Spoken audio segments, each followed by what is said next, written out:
Salut, alors aujourd'hui on va faire un tour de plaine rapide, blé, orge, colza et puis c'est tout.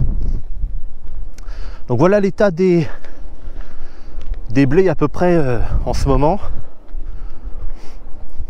Bon, c'est pas mal du tout, hein, pas mal du tout. Allez hop, au hasard toi. Je suis venu chercher un petit bout de blé. Il y a un petit peu de vent aujourd'hui, c'est regrettable. Mais enfin, c'est comme ça quand même. Donc là, sur le blé que j'ai pris, je vais prendre... Donc là, je suis en train de trier la plus grosse tige à chaque fois. Là, j'ai plusieurs talles. Ici, j'en ai 3. Hop. Et ici, j'en ai 3 également. Hop. J'enlève un peu de terre là sur la racine. Ok, j'ai mes 3 tiges de blé. Et il me faut mon petit cutter qui est dans la voiture. D'ailleurs, je vais même pouvoir m'asseoir éventuellement. Donc là, ce que je vais faire, c'est que je vais, avec mon cutter, couper pour enlever la racine là. Hop.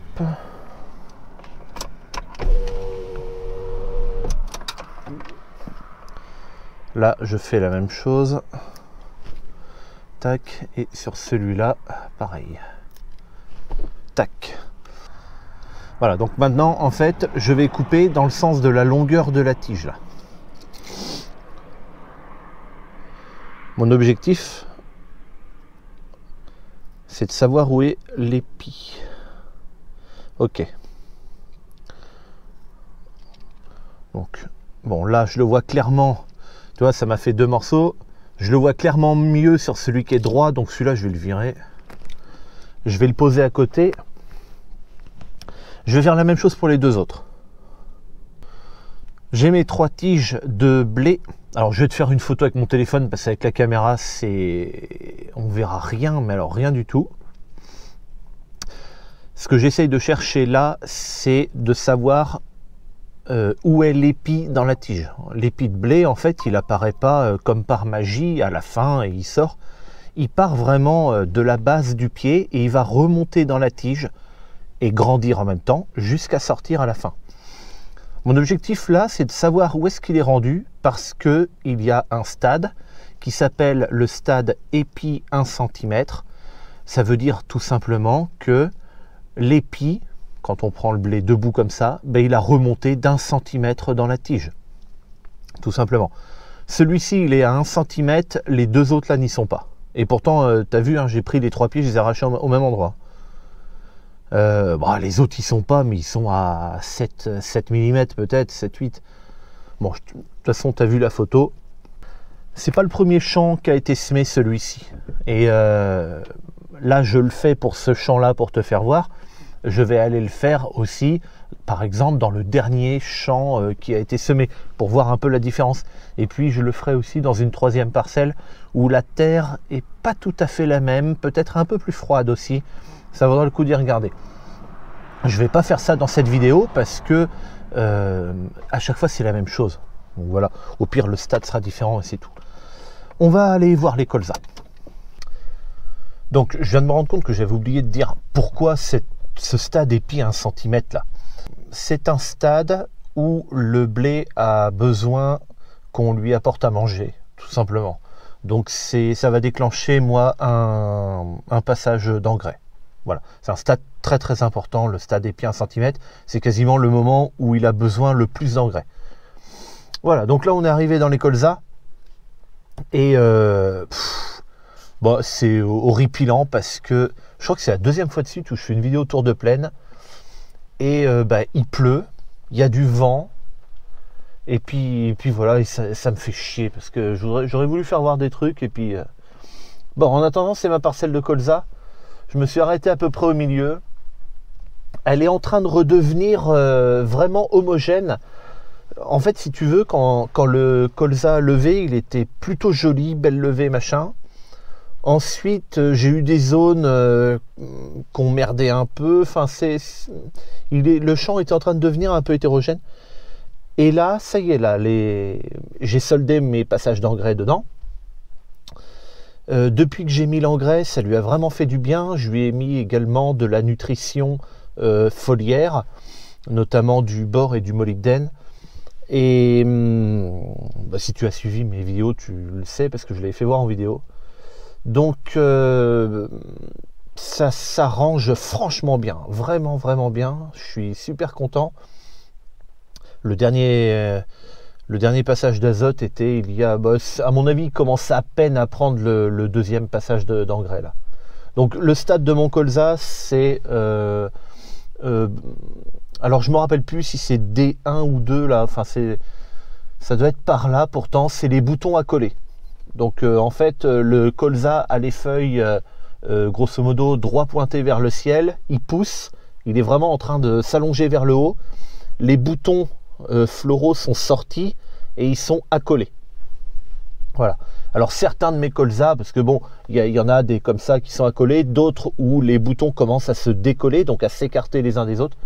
Mais grosso modo, c'est à peu près ça le stade de mes colzas maintenant. Donc voilà. On va aller voir la parcelle d'orge maintenant. Là, dans mes colzas, maintenant, la prochaine fois que je vais intervenir dedans, sauf accident, entre guillemets, enfin, sauf s'il se passe un truc, mais ça sera pas avant la floraison maintenant. Donc là, c'est la parcelle d'orge.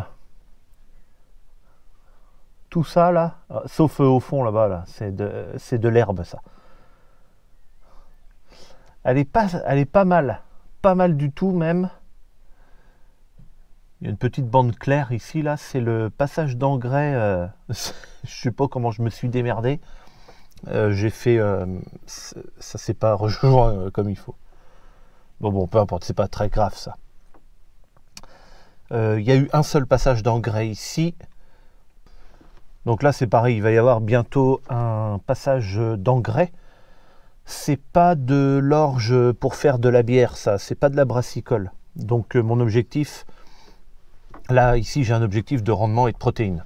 Quand c'est de l'orge pour faire de la bière, il faut faire très attention parce que tu peux avoir un objectif de rendement, c'est pas un problème, mais ton objectif de protéines, il est quand même ultra saqué entre deux trucs.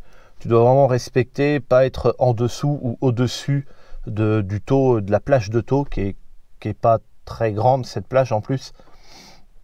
Et puis, la plupart du temps, ça marche pas.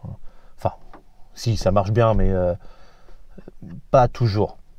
Si la météo est pas très bonne, c'est compliqué d'être dans la plage de protéines pour faire de la brassicole. Moi, c'est pas de la brassicole, donc je m'en fous. Moi, ce que je veux, c'est de faire de la protéine et du rendement ici. Donc, il y a une conduite pour ici, avec 2 passages d'engrais, au lieu de 3 comme dans le blé, parce qu'il y aura moins quand même d'engrais ici que dans le blé. Et voilà, ça sera à peu près au mi-mars aussi là. Le blé, tu vois, combien on est aujourd'hui? On est le 15 mars, tu vois, aujourd'hui. Samedi 15, bah oui, la vidéo sort demain en fait. Demain dimanche 16 mars. Dans ce que j'avais prévu, c'était que le deuxième passage d'engrais, aux alentours d'épis 1 cm pour le blé, se fasse aux alentours du 15 mars. Et tu vois, on y est aujourd'hui, on n'est pas tout à fait à 1 cm, même s'il y a peut-être, je vais avoir une parcelle ou deux qui serait bien. Les autres parcelles, ils sont pas, et j'ai bien envie quand même d'attendre que les dernières parcelles soient quasiment à 1 cm, même si les autres sont à 1,3 cm, et puis que les plus petites sont à 0,8 cm, et ben tout se fera en même temps, et puis ça ira quand même. Ceci dit, je pense qu'il faut que j'attende encore un petit peu. L'orge, c'est pareil, elle n'est pas tout à fait comme il faut. J'ai regardé ça, je crois que c'est hier ou avant-hier, parce que j'ai un petit champ de blé. En fait, si tu veux, il y a un champ d'herbe là, juste à côté là. Et juste, tu vois la haie là, qui est là. Et juste derrière la haie, c'est du blé que j'ai là. Et donc je me suis arrêté, parce que je passais sur cette route. J'ai fait les deux. Et les deux, ils sont pas encore. Ça manque un petit peu. Donc je vais attendre un peu et je mettrai aussi là. Mais ça se fera en deux là, parce que j'en mets moins. Hein, dans de l'orge. Non, j'en mets moins. Bien. Je me suis rendu compte que j'ai oublié de faire la fin de vidéo. Donc je te dis à bientôt pour une prochaine. Allez, salut.